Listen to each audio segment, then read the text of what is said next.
धर्म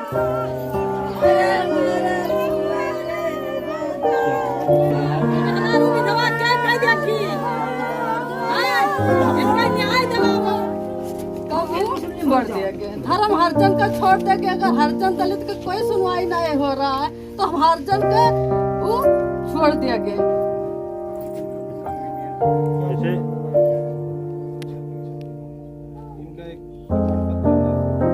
चला गया जायदाद के पीछे, उसका जायदाद मिलना चाहिए। जमीन भी बहू बोलती है नहीं तो इस कारण हाथ में हाथ धरे हैं, तनख्वाह ये सरकारी देते हैं, काम ये राज्य लगते हैं। नमस्कार, मैं हूं योगेंद्र विश्वनाथ त्रिपाठी। स्वागत है आप सभी का द पूर्वांचल पोस्ट पर। मैं इस वक्त उसी गांव में खड़ा हूं जहां पर धोबहा गंडास बुजुर्ग थाना क्षेत्र के अंतर्गत आने वाले धोबहा गांव में एक दलित तबके से आने वाले युवक ने न्याय मिलने में देरी लेटलतीफी के कारण खुद पर ज्वलनशील पदार्थ छिड़कते हुए आत्मदाह करने की कोशिश की थी। 24 अक्टूबर से 29 अक्टूबर तक जिंदगी और मौत के बीच जूझने के बाद इलाज के दौरान लखनऊ स्थित एक अस्पताल में उसकी मौत हो गई थी। उसके बाद जिला प्रशासन ने भारी बंदोबस्त और पीड़ित परिवार से तमाम वादों को करते हुए आत्मदाह करने वाले राम बुझारत के शव की अंत्येष्टि करवाई थी। अब इस पीड़ित का हाल चाल जानने के लिए यहाँ पर भीम आर्मी की मंडलीय सेना पहुंची है, लेकिन यहाँ पर कई सवाल खड़े होते हैं। पहला कि भीम आर्मी यहाँ पर इतना लेट क्यों आई? दूसरा कि प्रशासन ने पीड़ित परिवार से जो वायदे किए थे क्या उनको पूरा करने में कोई कोताही बरती जा रही है? इसके साथ ही हम पीड़ित परिवार से भी बात करने की कोशिश करेंगे और जानने की कोशिश करेंगे कि क्या अब तक हुआ और वो क्या चाहते हैं, क्योंकि कई लोगों पर कई गंभीर आरोप लगाए जा रहे हैं और पीड़ित परिवार अब लगातार FIR दर्ज करने की मांग भी कर रहा है। 50 देख रहे हो, 150 देख रहे हो, ये हजारों में तब्दील होगा, क्योंकि आर्मी संघर्षों के लिए ही जानी जाती है। ठीक है, भीम आर्मी संघर्षों के लिए जानी जाती है और जब तक कि पीड़ित परिवार की मांग पूरी नहीं होगी हम लोग पूरे परिवार के साथ में हैं।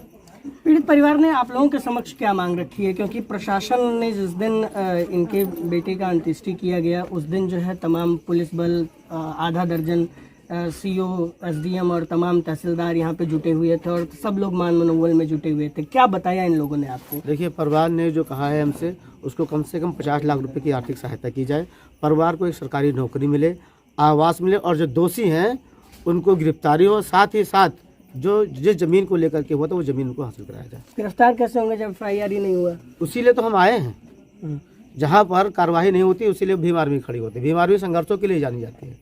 आप यूट्यूब, फेसबुक के ऐतिहासिक माध्यम देख लीजिए, डॉक्टर चंद्रशेखर आजाद ने जो ये सेना बनाई है, हम लोगों को तनख्वाह नहीं मिलता है, लेकिन अगर हमारे दलित भाई बहनों के ऊपर, अल्पसंख्यक के ऊपर अन्याय अत्याचार होता है, भीम आर्मी आती है, संघर्ष करती है, तब तक करती है जब तक के परिवार को न्याय न मिल जाए।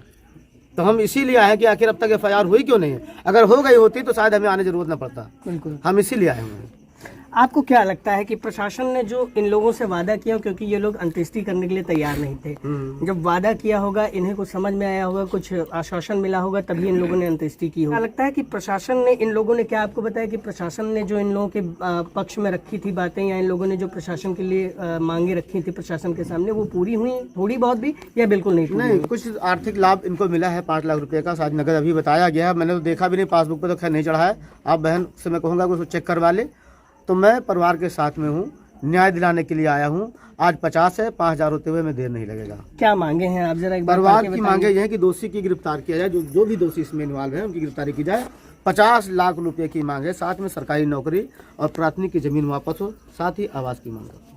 ये मांगे हैं।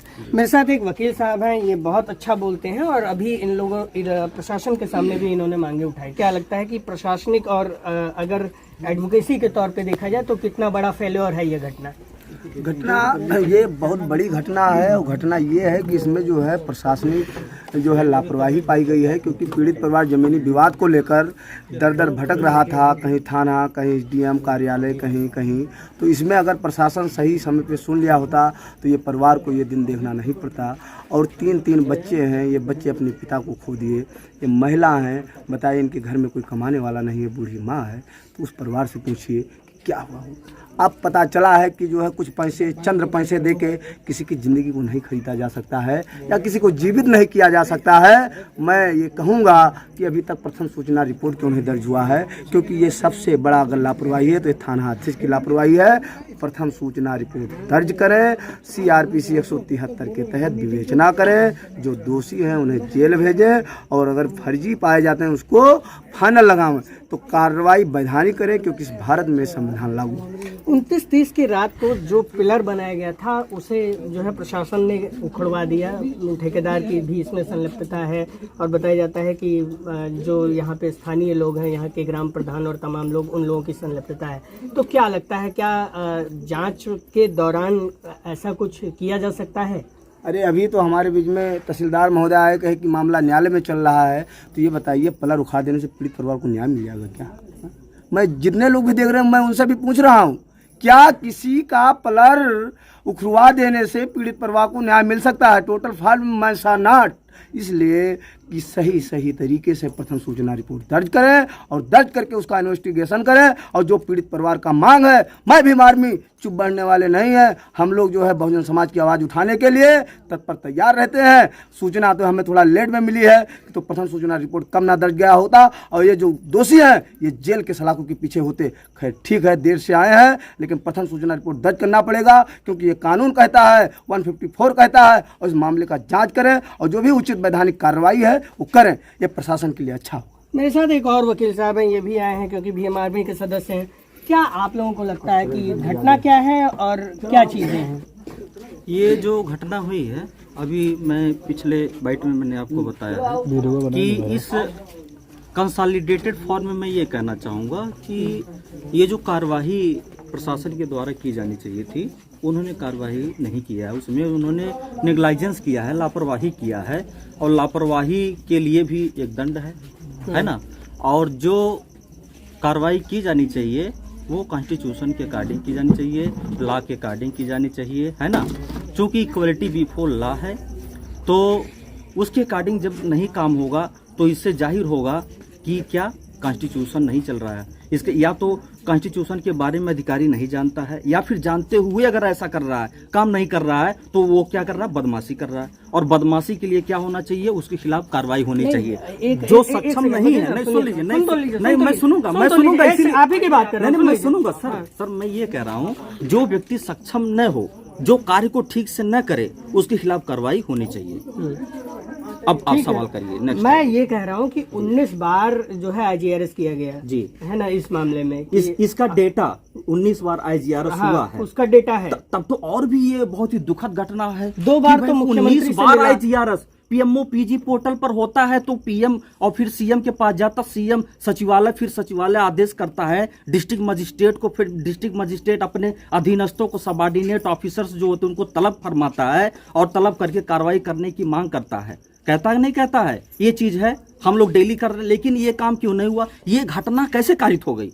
इसका मतलब ये है कि बहुत ही साइलेंट रहे सब लोग, अधिकारी लोग। बताया जाता है कि जो पीड़ित जमीन, जिस जमीन पे दावा कर रहा है, वो जमीन उसकी है ही नहीं, ऐसा बताया जाता है। ये बताया जाता है, इसको आप क्रॉस वेरीफाई करिए ना। जो बदमाश लोग होते हैं वो तरह तरह की बातें करते हैं, तो उनकी बदमाशी पकड़ने के लिए आपको क्या करना पड़ेगा, इंटेलिजेंस यूज करना पड़ेगा। और आप तो पत्रकार महोदय हैं, आपको तो डेढ़ गुना इंटेलिजेंस होना चाहिए। आप इसको क्रॉस वेरीफाई करिए, वो सही बोल रहा है कि गलत बोल रहा है कि नहीं। आप उगलवाइए, आपके पास इतना पावर है, आपके पास इतना इंटेलिजेंस है कि आप जो है उसके कहीं भी किसी भी कोने में अगर कोई बदमाशी है उसको आप बाहर खींच सकते हैं।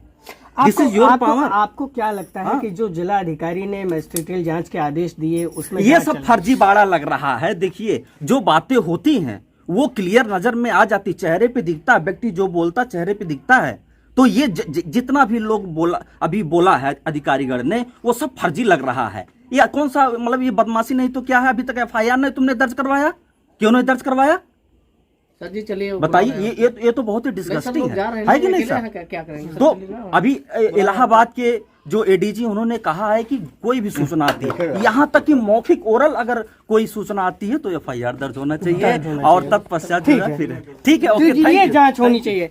अब इन लोगों का ये मानना है, अब देखना होगा कि इस पीड़ित परिवार को क्या क्या मिल पाता है, क्या क्या नहीं मिल पाता है। मेरे साथ राम उजागर हैं, ये पीड़ित के भाई हैं, छोटे भाई हैं आप।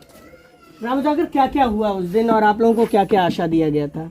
अभी आशा सब दी है कि तुम्हारा मतलब जमीन मिलेगा, और बाकी 5 लाख रुपए देने की बात हुई, और ये आवास देने की बात हुई। बाकी अभी हुआ कुछ भी नहीं है।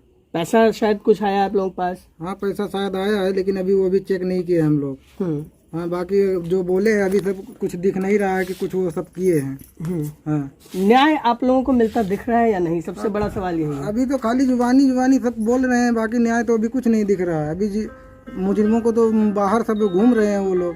हाँ। FIR नोटअप करने के लिए तैयार है प्रशासन या नहीं? FIR में दर्ज कराया था, लेकिन FIR अभी मेरा दर्ज ही नहीं हुआ। एप्लीकेशन दिया था आपने? हाँ, दिया था, लेकिन वो दर्ज ही नहीं हुआ हमारा। तो ठीक है, ये पूरे पीड़ित परिवार और भीम आर्मी के लोगों का पक्ष है। अब इसमें प्रशासन ने जो किया वो इतिहास है, जो हुआ वो इतिहास है, और जो हो रहा है वो भी इतिहास है। लेकिन मुख्यमंत्री योगी आदित्यनाथ लगातार इस बात को कहते ग्राउंड पर नजर आते हैं कि अगर जमीनी मसला है तो उसे जल्द से जल्द सुलझाया जाए।